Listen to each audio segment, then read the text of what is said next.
You need to give yourself plenty of time to be creating marketing materials that are going to support you before the show, during the show, and after the show. And like I said, this should begin about 6 to 12 months before, so that you have time for your team to be on board. You have time for plenty of assets to be created that will be sent out before the show. Welcome back to Revenue Remix, a podcast from Rise of Us, where we take a fresh spin on driving revenue growth, hosted by Summer Paletti, a fractional CRO who works with business owners and leaders who feel held back by outdated systems. This podcast explores how adaptable, unified frameworks can transform static processes, equipping teams to meet evolving customer needs and drive resilient, lasting growth. Each episode features insights from Summer and her guests, offering practical strategies to sidestep common pitfalls and build real revenue momentum. It's time to remix the way we think about growth. Enjoy the show. Hello, and welcome back to Revenue Remix. I'm your host, Summer Paletti, and today we are revisiting one of our most popular episodes from last year. I got to thinking about this because I am starting to plan my first conference of this year. A couple of weeks ago, I shared my tips and tricks that I've learned through my experience over the years, and I learned several new things after speaking with Amy from Do What Works last year about her conference tips. If you didn't catch that episode last year, it's 7 tips. And as many conferences as I have under my belt, I learned a few new things. It's definitely worth a listen if you are planning any events either in the spring or even as far away as the fall. You have to start planning a lot sooner than you think. And if you caught that episode last year, it's still worth revisiting because there are so many tips and tricks in there that there's probably one that you heard back in August or September, and maybe you forgot about it, and it can help you elevate your game this year. So without further ado, let's revisit 7 tips for your most successful conference season yet. You know what is a great way to improve trade show performance? Yeah, it's collaborating with your marketing partner. So Amy is here to help you take control of that process instead of leaving it up to chance. Amy, please introduce yourself. Yeah, thanks, Summer. My name is Amy Silberman. I am a content marketing specialist and client success manager. I've been working with Do What Works for the past 7 years. One of our main clients that we service are clients who are in the manufacturing industry, and those clients are really well versed in attending trade shows. And we get a lot of questions from them. Like you said, Summer, how can we align our sales and marketing? How can we see what the ROI is on us attending these trade shows? They are not cheap. They take people away from, their day-to-day duties. So they want to make sure that they are getting a return on the time and money spent invested there. So that's kind of my background here on this subject. Super smart. I'm glad people are asking those questions. And so conference season is super fun. I mean, I am a sales leader. I love getting out of the slower summer season. It's a rush into fourth quarter, tons of energy, fun giveaways. I mean, you're seeing new and old people. It is really tempting, especially as a sales professional, to just show up and dazzle. Maybe that's because I spent a little bit of time in theater. But what Amy's got is 7 tips for us today so that you can ensure that you're having a grand slam instead of just showing up and dazzling. And again, I'm going to do my best to keep quiet. So Amy, take it away. Sure. Like Summer said, I have 7 tips that in my time spent working with manufacturing companies and other companies who attend trade shows and other conference events that I've just seen kind of show in and show out, they work. So the first tip, like I said, is going to be to plan ahead. And I know, Summer, you just mentioned it in your introduction here, but a lot of times, these companies, you're researching far ahead. Which shows do I want to be attending? You're planning that. You're building your booths. You're building your backdrops. But what I don't see being built oftentimes is a comprehensive sales and marketing plan. And to do that, you really do need to plan ahead. You need to decide on your goals and your strategies early. And I'm talking, 12 months, 8 months before you're going to be attending this trade show. Your trade shows are not last minute, and your sales and marketing goals should not be last minute either. That will be sent out daily during the show, and that will be sent out in the months following the show to really have a comprehensive, touch point for anyone who's going to be attending and visiting your booth. You also want to give yourself plenty of time for any website updates that you need to make. And I'll touch on this a little bit more in a later tip, but that website updates take time. So you want to make sure that you have plenty of time to get done what you need to be done and be happy with it. So 12 months ahead, we're not Yeah. showing up and dazzling. I Definitely. got a little stressed listening to that, but go ahead. I know, and it is stressful, and it's not something that people typically think about. But, when you're coming into it and like you said, we're just going to show up and dazzle. That's great. And, I'm sure that everyone who shows up is dazzling, but it's much easier to dazzle when you have this huge support behind you of pre-planned marketing materials, of a fully functional, fully beautiful website, and a team that's fully on board with the goals and strategies that you've planned ahead for. The other thing that I've seen is important is you need to have a company sales process that's either planned out or refined. If you need revisions, if you need to refine it, that should be done ahead as well, because we're building through marketing all of these different touch points, like I said before, during and after the show. And if you don't have a solid sales process in place for your company, then all those touch points are just going to kind of be a moot point, because there's no follow-up, there's no follow-through, and then it's just going to turn into gathering business cards that sit on your desk forever. So having that sales process defined and refined before the show is a really big part of planning ahead. The next tip that I tell my clients is to go into your trade show with a specific, actionable, and measurable goal. A lot of times, like I said, you'll go in and you'll just, we're going to gather leads. We're going to just get business cards. We're going to get all these people, or they're going to visit our booth. They're going to give us their email. They're going to give us their contact information. And that's great. But your goal should be more than just get new leads. That's obviously everyone's goal who's exhibiting at this trade show. And that's not really a statistic that you can use to determine the ROI on your trade show attendance. So all of your goals should include a desired action that you want your contact to take. And this could be a newsletter subscription. It could be you want increased website traffic that's directly coming from your trade show attendees. It could be, you want them to sign up for a webinar that you're having in the next couple of months. It could be you want to gain your social media followers. Your leads should be acquired with an intent. And that intent should be that they're going to perform a specific action to engage further with your company, because that way you're going to have a higher chance of closing them as a customer, and they're going to move through your sales process rather than you just getting a business card from someone who's stopped by your booth and counting that as a new lead and moving on. Your goals should also... sense. I'm sorry?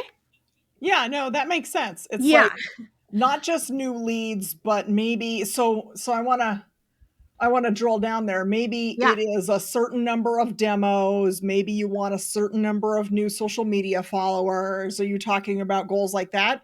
Yes, definitely. Your goals should be really specific like that. So it could be, we want to grow our email list by 10%.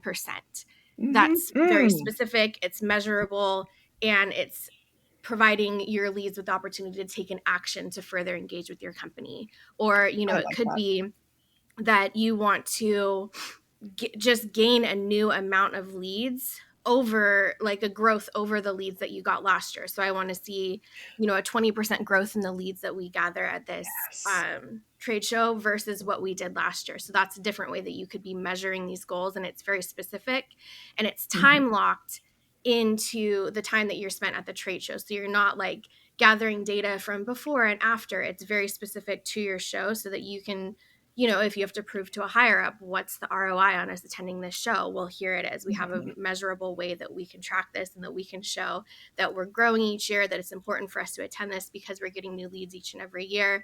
And then that ties into you having a defined sales process, because, well, it's great that you get 20% new leads. You still need to follow up with them. Otherwise, they're just sitting there. Of course. And the salesperson in me loves let's beat next year. That's a good goal as long as you measure it. Or I'm Yes. sorry, let's beat last year. Yes, exactly. And so I even go so far as to recommend having maybe some goal planning sessions pre-show with the people from your company who are going to be attending that show, so that everyone is on the same page, everyone's clear about what the specific goal is, what they're going to be measured on, and what needs to be done after the show to follow up with whatever leads you're gaining, whatever goal it is that you're trying to achieve. I like that. The third tip that I have is, after you've created this goal, you need to create marketing materials that support this goal. So every piece of marketing and sales collateral that you bring to the show, that you develop for the show, it should all result with achieving that end goal that you've already decided. So, marketing materials could be a landing page that you create. That should be really easy. It should be frictionless. It should line up with everything that you've decided you're presenting at this show, and it should ultimately guide your lead towards taking that action that you've decided on as your goal. So if that's signing up for an email newsletter, there should be a form on there. There should be an incentive for them to sign up, whether it's a giveaway, a coupon, just saying, hey, we launch a new product every month and you'll be the first to learn about it by signing up for this newsletter. Things like that are what's going to allow you to not just, like I said, collect business cards, but have your leads take an action. And you're developing all these materials beforehand to be able to guide your leads towards that action. The other thing about these marketing materials is, like I've mentioned a couple of times, it's not just after the show. You need marketing materials before the show. You need marketing materials that you can use at the show, that you can send out at the end of every day to people who visited your booth, that you can follow up with after they've attended the show and visited your booth. So this isn't just like, oh, we're going to create a sell sheet for our new product and we're going to bring that to the show and we're going to hand it out to everyone. That's a really good idea, but that's not the only thing that you should be doing. So these materials should encompass everything from when you've decided that you're attending this show to, 6 months down the line when you're still nurturing these leads that you've gained from that show. Oh my God, I love it. Okay, my favorite thing you said was the landing page specific to that trade show. Yes. I mean, it kind of seems like you're talking about taking that brand new little baby lead and walking them through your journey. It's almost, I feel like it's borrowing a buyer enablement tip from Gartner. Like, this is cool stuff. I love that. That's my favorite thing you said so far. Yes, definitely. And I recommend to all my clients that, and I'll talk about this in a little bit later, tips as well. But I recommend to all my clients, you're going to this show, you're probably promoting something specific, whether it be, your latest product, a new service line, even if you're just there to promote your company as a whole. There are things that are specific to this trade show that you want these people to focus in on. So maybe you did a demo at the trade show and you recorded it. Put that on your landing page so that those people can have it fresh in mind, so that when you follow up with them afterwards, they click on that page, they go directly to your landing page that you've created for the trade show. They can rewatch that demo. They can send it to other people in their company. They can have that information right at the tip of their fingers without having to scroll through your website and try to find what they're looking for. And maybe they do, maybe they don't. It's all focused and directed right there. And then you also give them a way to follow up with you, whether it's like a form or an email or contact information right on that page. Everything is right there for them. So it makes it really frictionless and easy for them to find what they're looking for. It is super cool. And, Yeah. and then, I mean, like when we're talking about sales and marketing alignment, I'm going off track a little bit. I'm sorry. There's no way that the marketing team can really know what to put on that landing page and what the journey needs to look like post show unless there's that tight alignment between the sales and the marketing teams. Absolutely. And that kind of goes back to what I was talking about earlier with having your sales process really defined. And I'm sure it sounds like you agree with this, Summer, but part of that does include marketing, because marketing needs to bring in those leads to be able to pass them off to sales so that sales can close them as customers. And if they're not working Mhm. hand in hand, then it's going to be really disjointed. There's going to be a lot of friction, and it's going to be harder for people to really understand where they're supposed to go, what they're supposed to do, who they're supposed to talk to, etc. For sure. For sure. Very cool. Okay. Yeah. I'll let you And that actually does kind of lead me into my tip 4, which is making sure that your website is prepared to assist you. Um, you want to do a website audit if you're directing people to your website. So yes, you're directing them hopefully to a specific landing page for your trade show, but that doesn't mean that they're not going to then click around on your website. So you want to make sure that it's at the top of its game before you attend your next show, because it is your biggest marketing asset and it's probably already in place. So you want to make sure that your products are up to date, that any company information is up to date, that your homepage is directing people to the right places, that there's no broken links anywhere, that people aren't going to click on something and go to the wrong place, or it's going to be an error or anything like that. You want to make sure that any company or any information really is not out of date. You want to make sure that you have blogs up there or other web content that's going to establish yourself as a thought leader in your industry and show that you understand your customers, that you understand their problems, and that you have the capability of solving it for them. The other thing that you're going to want to do is any digital assets that you're creating for your trade show, you want to make sure that they match your website. So this landing page that we're talking about, don't go make an entire new template for this page. Don't go crazy. Don't make it look completely different from your website, because then when people click into your website, they're going to be confused. It's going to be very jarring to them. They're going to say, am I in the right place? Am I interacting with the right company? It's going to be confusing. The same thing with any email templates that you're sending out, any um, flyers or sell sheets or anything like that you're creating. You want to make sure that they are all cohesive to your brand, to your brand standards, to your website, to everything should match so that people are not confused. They're not disjointed. You want to create as seamless of a flow as possible so that they're always knowing that they're interacting with you and it's in the right place. It's so smart. I'm so glad I asked a marketer about this, because when I was preparing a blog on this, I never would have thought of a website audit before a conference season, but it 100% makes sense. Yeah, it definitely does, because, like I said, you already have all of that out there. And that is probably the first place that people are going to go when they are looking into your company. These days, Mhm. people are always researching before they even interact with you. So having all of that ready to go, having it looking nice, having it, clean and the correct information is just going to put you that much further ahead of people who didn't take the time to do that. Yeah. Yeah. When they're looking at their conference materials and deciding which exhibitor they want to visit, they're going to click on your website. And if Yep, it looks junky, they're not even going to stop by your booth. Brilliant. exactly. Thank you. Yes. And, it's the same thing as like combing your hair or putting on a nice outfit or anything like that. Like, this is your image that you're presenting. So you want to make sure that you're Mhm. presenting a professional and knowledgeable image. Yep. Love it. Thank you. Um, the next tip that I always recommend for my clients is, like I've mentioned before, this isn't something that just starts at the show. You want to begin marketing to the people you think are going to be attending before the show even starts. So we actually have like a whole timeline built out for when to start doing this. But, as I've recommended, you start planning this 6 to 12 months ahead of time, and I would say about 2 months to a month and a half before your show is coming up.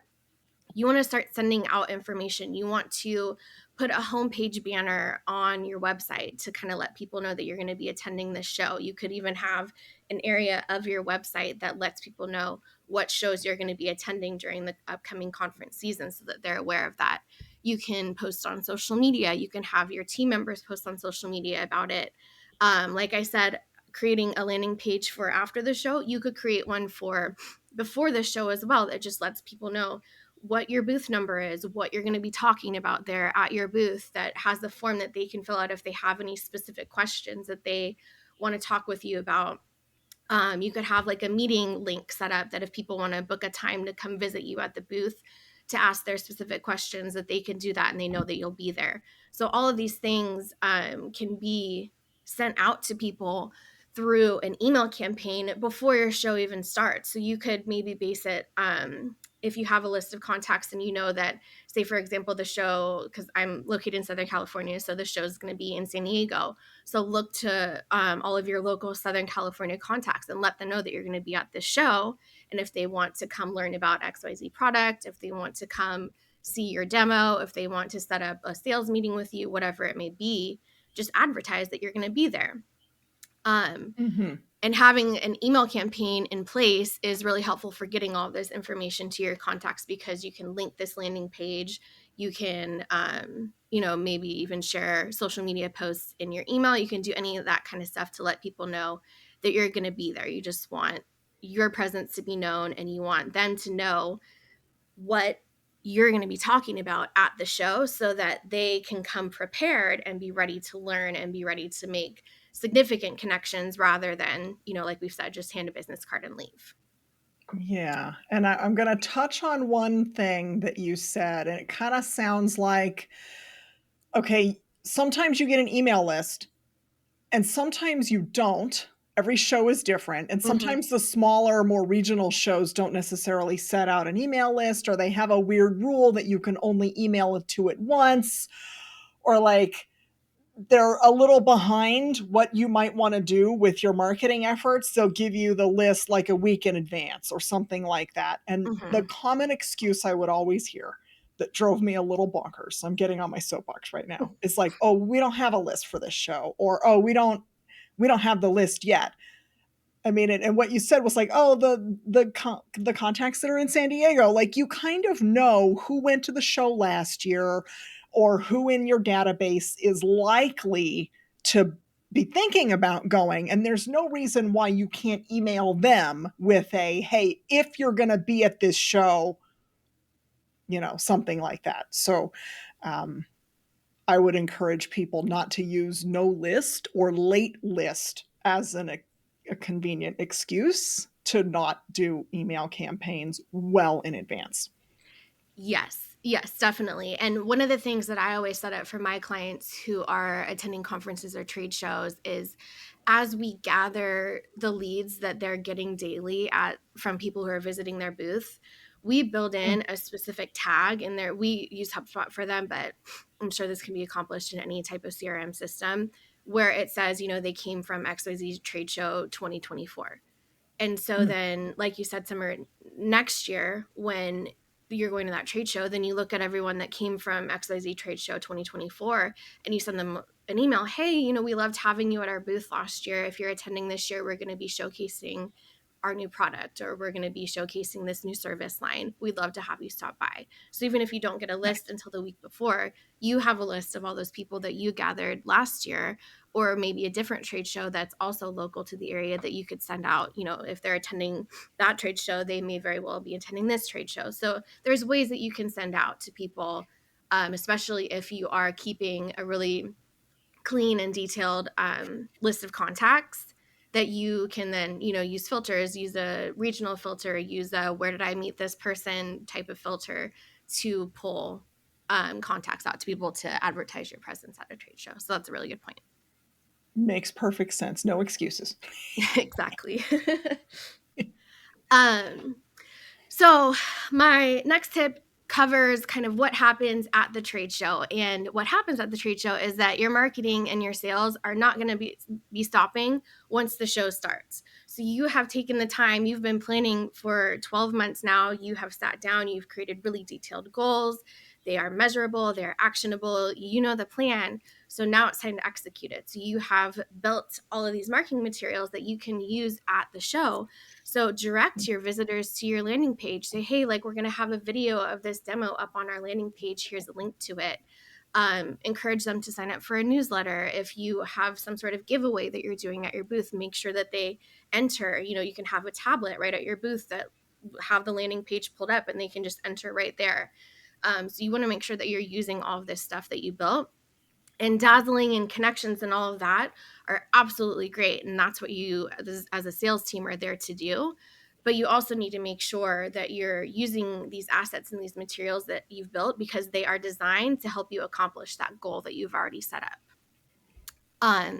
One of the other things that we like to do for our clients is build an email campaign that just sends a thank you email to any of your booth visitors, and it goes out at the end of the day. So every day, you have your list that you can pull from whatever software the conference or trade show is using, and they just send that our way, and we upload it into their CRM system, and an automatic email goes out that says, thank you for visiting our booth. We loved having you.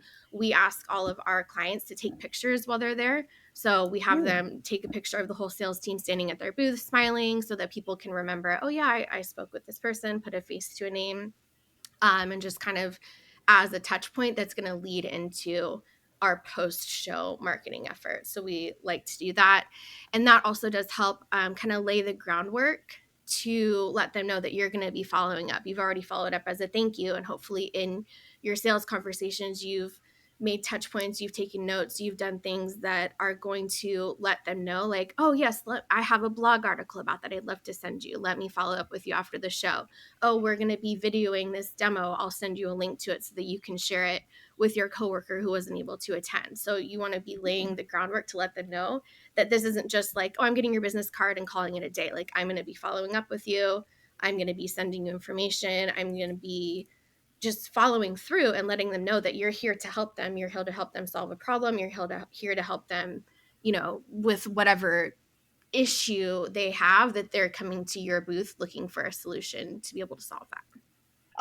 The email campaign at the end of each day, I think, is clever. Very few companies do that. And I think that that's certainly a tip that could kind of set you ahead, because most companies are doing their follow up like the next Monday when everybody's coming home. And like conference energy is sucked out of the room because you went home, you were tired, you did whatever you do on the weekend, and then you come back on Monday morning and you're like, oh, okay, now I have to catch up. And I feel like it gets lost in a sea of catch up and follow up because everybody's following up. So the thank you email, that extra touch point at the end of the day, I think that's super clever.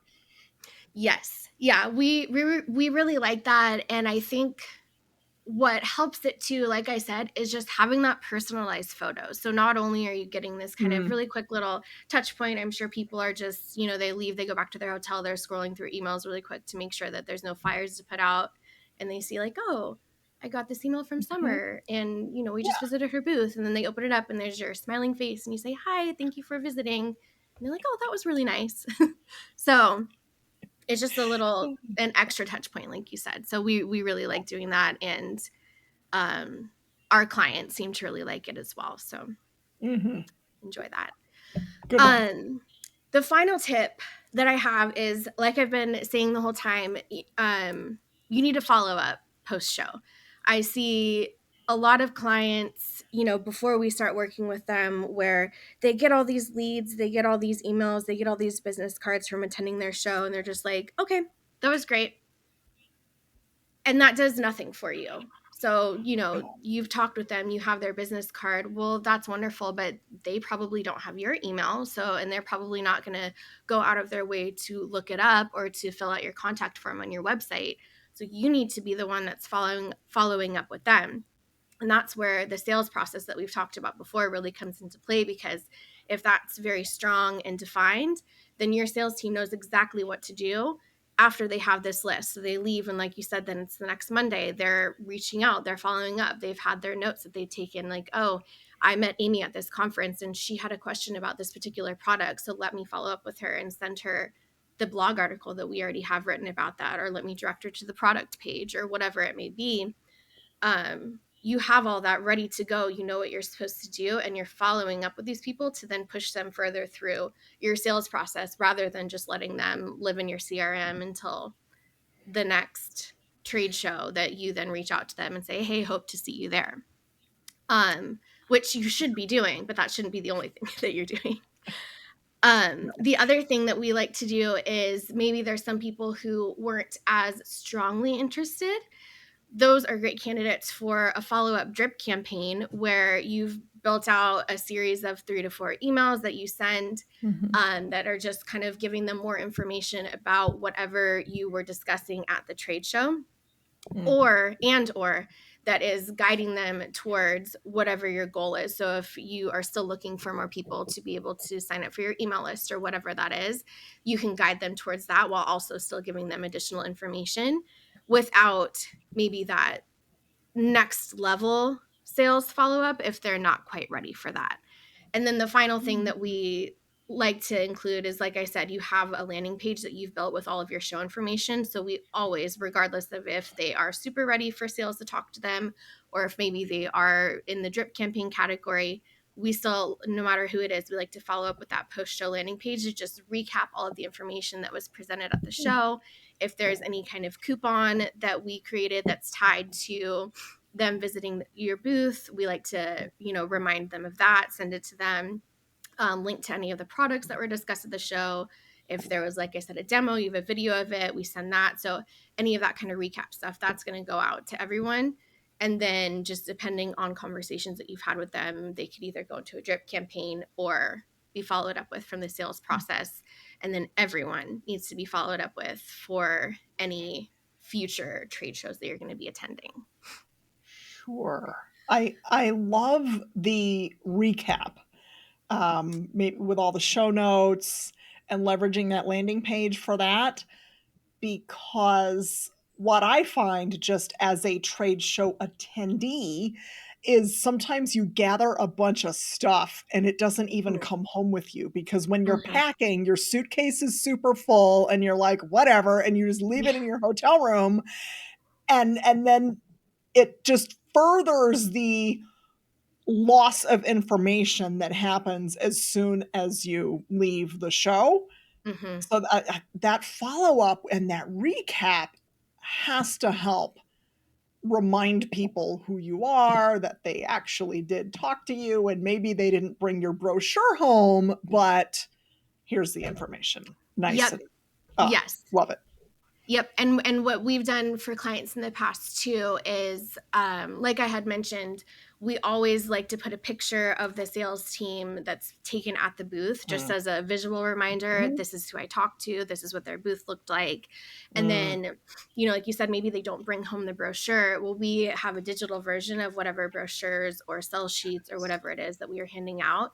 And that's also included in the post-show landing page, so that, like you said, you left it at home, you lost your pen, you left your little stress ball, whatever it was that got handed out, all that information is right there. So you could have it on paper or you could have it in this follow-up email. Love it, love it, love it. Okay, thank you, Amy. Tons of good stuff in there. And I'm going to link Do What Works in the show notes so that you can reach out directly if you have more questions. And I'm going to say, speaking as a sales leader, I can confirm that these tactics work. Amy has come up with a few things that I haven't seen or done yet, so that's really cool.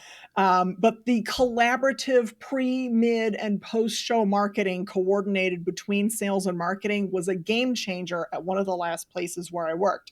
I mean, we went from collecting cards from new connections at shows to having meaningful discussions and meetings with leads who were already ready to talk about our solution. And with a solid strategy, again, from a sales perspective, I can tell you that a conference doesn't have to only generate leads for you, but it can help you close them as well. And so, Amy, if you wouldn't mind, for anybody who's impatient and wants to skip to the end, can you quickly fire off your 7 tips as a recap? Yes. So tip 1 is going to be plan ahead. You want to give yourself plenty of time to create a strategy and to create goals. I typically recommend 6 to 12 months before your show. Tip number 2 is going to be go into your trade show with a specific, actionable, measurable goal that is time blocked to the time that you're at the trade show. And that's going to really help you to be able to prove the ROI from your trade show attendance. Tip number 3 is going to be create marketing materials that support that predetermined goal. And this should include pre-show, during show, and post-show materials. Specifically, you want to create easy, frictionless landing pages that are specific to each show. Number 4 is going to be prepare your website to assist you. It is your biggest marketing asset, and you need to make sure that it's at the top of its game before you attend your next show. Tip number 5 is going to be reach out pre-show. Regardless of if you have a list or not, there should be a way that you can go through your current contacts, figure out who might possibly be attending, and get that information out there to them. Tip number 6 is marketing and sales are not going to stop once the show starts. Specifically, we recommend creating an email campaign that sends a thank you email at the end of each day to all of your booth visitors and utilizing all of your marketing assets during the show. Tip number 7 is going to be follow up post show. And that will also include a landing page specific to the show that you just exhibited at that has all of the information, drip campaigns, and having a strong, defined sales process for you to be able to reach out to those leads that you gained at your show. Well, I hope you enjoyed this revisited podcast episode. If you didn't catch my conference planning tips, head over to the blog at theriseofus.com and you can see some of what I do to get the most out of event season. If you have been inspired by anything you heard, I always appreciate a review. If you are a founder or a senior leader with a great story to tell, we're always looking for guests. You can find information on the website. If you just want to connect and follow along with my journey and cheer each other on, you can find me on LinkedIn. I am Summer Poletti, rhymes with spaghetti. I will see you again next week with a brand new fresh episode.